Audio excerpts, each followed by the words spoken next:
Cher public, nous vous invitons à prendre place confortablement et à fermer la sonnerie de votre téléphone cellulaire.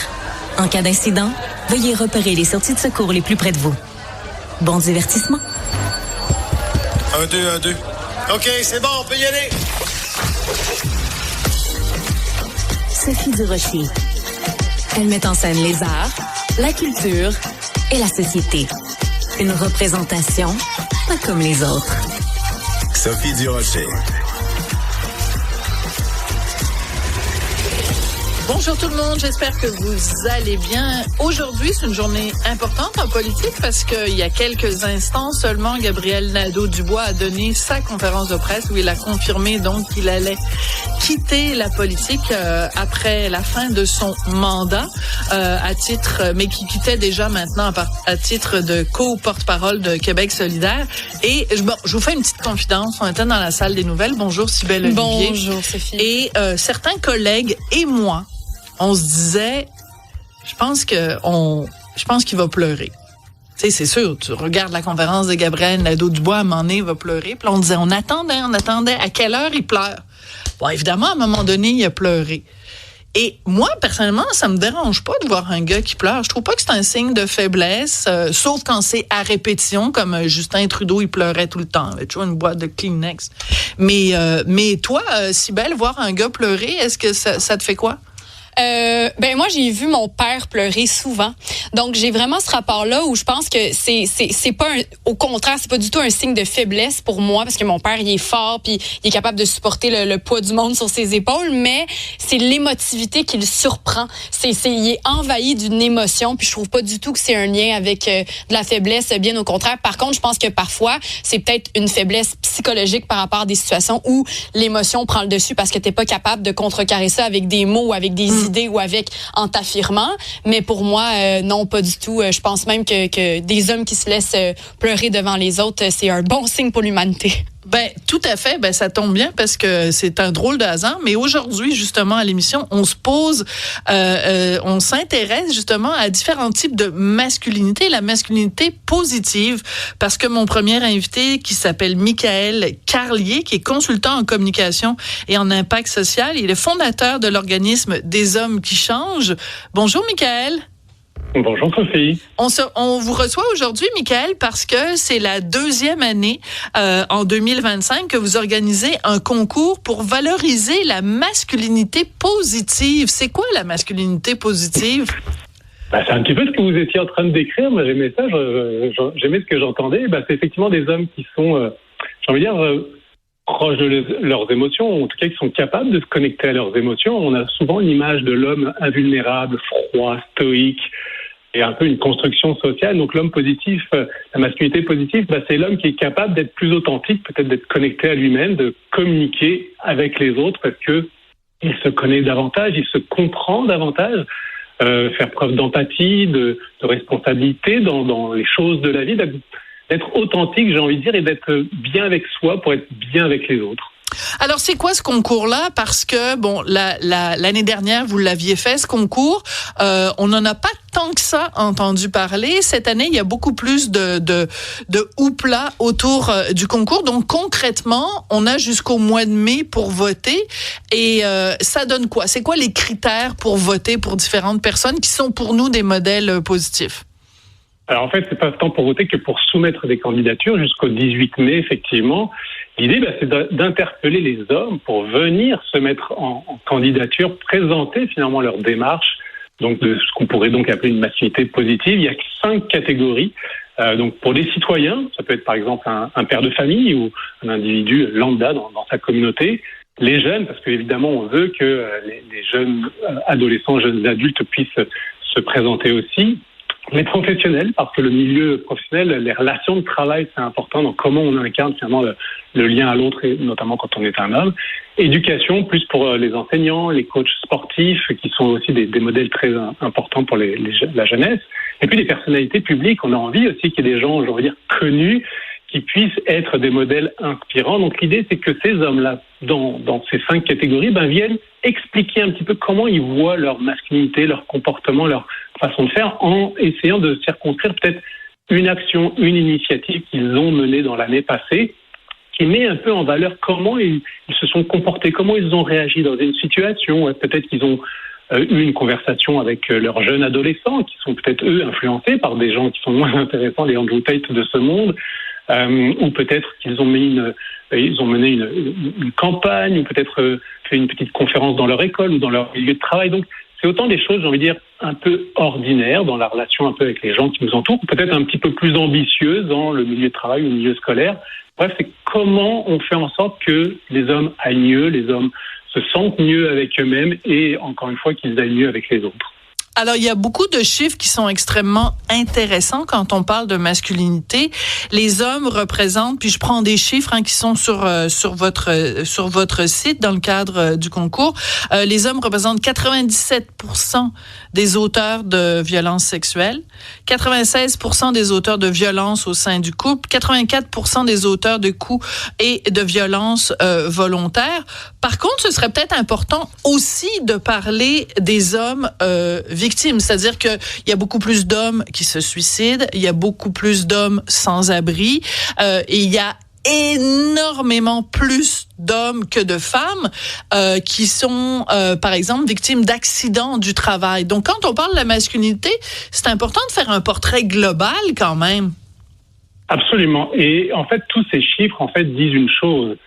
C'est que, encore une fois, on socialise beaucoup les hommes pour qu'ils soient invulnérables et qu'ils soient dans une forme de domination en tout temps, ce qui est évidemment impossible à tenir. Nous ne sommes pas des machines, on n'est pas des robots, on est des êtres vivants. Donc on a droit et on a nos espaces de vulnérabilité, mais on habitue les hommes à être tout le temps invulnérables, justement, et d'être forts en toutes circonstances, et de ne pas se connecter à leurs émotions. On revient encore à ça. C'est-à-dire que souvent, l'émotion dominante chez l'homme, ça va être la joie, l'euphorie, ou la colère et la frustration. C'est un peu binaire, souvent, comme comportement ou comme connaissance, finalement, parce qu'on ne nous apprend pas à être plus connaissants de toutes les émotions qui nous habitent, et ce qui amène effectivement à des comportements qui sont très très dommageables pour eux-mêmes, pour les gens qui les entourent, que ce soit des femmes évidemment dans le cas des violences sexuelles, mais pour eux-mêmes aussi, parce que vous le mentionnez, les suicides, les accidents de travail sont très très très masculins.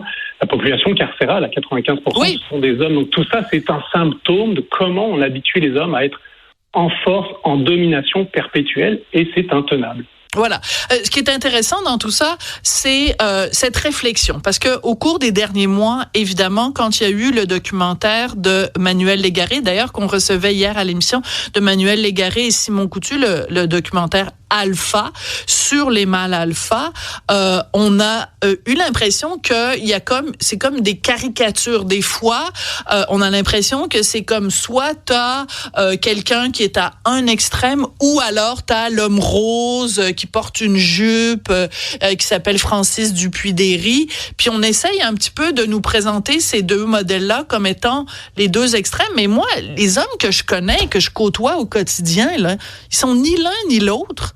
C'est des gars lambda. Absolument, mais c'est sûr que nous, notre organisme existe depuis 2 ans, c'est tout nouveau, et c'est notamment pour effectivement donner une voix peut-être un petit peu plus nuancée, parce qu'effectivement, depuis quelques années, quand on parle des hommes, on parle de la masculinité dite toxique, on parle des masculinistes, et c'est nécessaire d'en parler parce que c'est un vrai problème de société. Mais heureusement, c'est pas tous les hommes qui se reconnaissent effectivement, comme vous disiez, dans ces modèles-là. Il y a plein d'autres façons d'incarner la masculinité et plein d'autres façons beaucoup plus saines. Et c'est ça qu'on veut mettre de l'avant à travers le concours et nos activités, c'est de montrer qu'on peut être homme, et j'ai envie de dire équilibré, prenons ce terme-là, équilibré, bien encore une fois avec soi pour être bien avec les autres. Et pour moi, c'est la nuance fondamentale, c'est que les discours masculinistes, on n'est pas bien avec soi et on est encore moins bien avec les autres. Donc c'est absolument pas une solution à la crise de la masculinité dont on parle des fois. Il faut chercher à être bien d'abord avec soi-même, et ça c'est un travail. Pourquoi vous mettez des guillemets? Parce que je veux juste dire, j'aime beaucoup ce que vous dites, mais vous mettez des guillemets quand vous dites la crise de la masculinité. Je pense qu'on peut reconnaître qu'il y a une crise, c'est-à-dire qu'il y a des hommes qui sont en crise, en détresse. Je viens de donner quand même des chiffres sur le taux de suicide, le taux de sans-abri. Vous avez parlé des gens en prison. Donc, je pense qu'il faut peut-être arrêter de mettre des guillemets comme ça dans les airs à chaque fois qu'on parle de la crise de la masculinité. Parce qu'elle est réelle, cette crise-là. Oui, vous avez raison. Il y a effectivement une problématique aujourd'hui. L'homme ne sait plus trop peut-être comment se positionner dans une société qui a beaucoup changé. Les mouvements féministes ont amené les femmes à réévaluer leur place et leur rôle et leur influence dans la société. Et l'homme est resté peut-être un peu coincé dans une ancienne époque pour toutes sortes de raisons, et notamment parce qu'il n'a pas eu besoin de le faire, parce qu'en tant que rôle dominant dans la société, il a eu moins l'occasion, la nécessité de chercher à se repositionner. Aujourd'hui, la société nous pousse à réfléchir à finalement qui nous sommes et quelle influence on veut avoir, quelle influence saine on veut avoir dans la société et avec les autres. Donc oui, je suis d'accord avec vous, la crise, est-ce qu'on met des guillemets ou pas, peu importe, mais effectivement, il y a une réflexion à avoir sur comment les hommes aujourd'hui se comportent, quel rôle ils ont et comment ils peuvent finalement retrouver une forme de bonheur et d'épanouissement en dehors des cadres qui étaient les cadres de nos pères ou de nos grands-pères. Oui. Cybèle, la réaction des auditeurs. Oui, absolument. Donc, Maxime qui nous envoie vers un site que je vais t'afficher juste à l'instant. Regardez ça, Monsieur Carlier. Je ne sais pas si vous le connaissez. Ça s'appelle la boîte aux larmes. Et c'est un endroit, c'est une initiative de Francis William Réaume, un artiste. Et donc, vous pouvez partager vos histoires. C'est surtout des histoires d'hommes ou de n'importe qui parle, qui ont vu des hommes pleurer dans quel contexte. Et j'en ai lu quelques-uns. Autant il y en a parfois que c'est des larmes de frustration, des larmes qui viennent avec des situations qui sont vraiment pas évidentes. Puis d'autres fois, c'est des petites larmes discrètes d'un papa qui regardait sa fille se marier. Donc, tu sais, les larmes font partie d'un univers d'émotions où on les voit. Puis moi, personnellement, ça m'a vraiment appelé votre discours parce que je me dis aussi, tu sais, les hommes, pour par exemple, dans une relation binaire, hétérosexuelle, je pense que les hommes assurent aussi une espèce d'endroit sécuritaire pour la femme, pour la famille. Puis de voir qu'un homme pleurer, faut pas moi, j'aimerais pas le voir se désintégrer parce que moi, je suis dans un endroit de sécurité qui m'assure. Mais une larme de temps en temps n'enlève pas ça. Mais c'est sûr que si, comme on le disait tantôt, là, c'est vraiment dans la désintégration, c'est comme s'il ne supportait plus la pression. Puis c'est peut-être là des fois qu'il y a une espèce de critique qui embarque où on se dit les hommes ne devraient pas pleurer dans ce champ-là. Mais ça, c'est mon commentaire bien personnel. Mais voilà, la boîte aux larmes, c'est pertinent. Voilà. C'est intéressant la notion de sécurité dans les bras d'un homme, parce que déjà c'est quand même beaucoup des constructions sociales. Et puis j'ai envie de poser la question, cette sécurité vis-à-vis de quoi, de qui d'autre, finalement d'autres hommes. Donc si encore une fois on apaise les hommes, cette menace finalement disparaîtrait. Ouais, mais en même temps, ce qu'on a beaucoup entendu aussi au cours des derniers mois et des dernières années, c'est ces jeunes femmes qui disent que à choisir entre se retrouver en forêt avec un homme ou avec un ours, elles préfèrent se retrouver avec un ours. Moi, je suis juste plus capable d'entendre ce discours-là.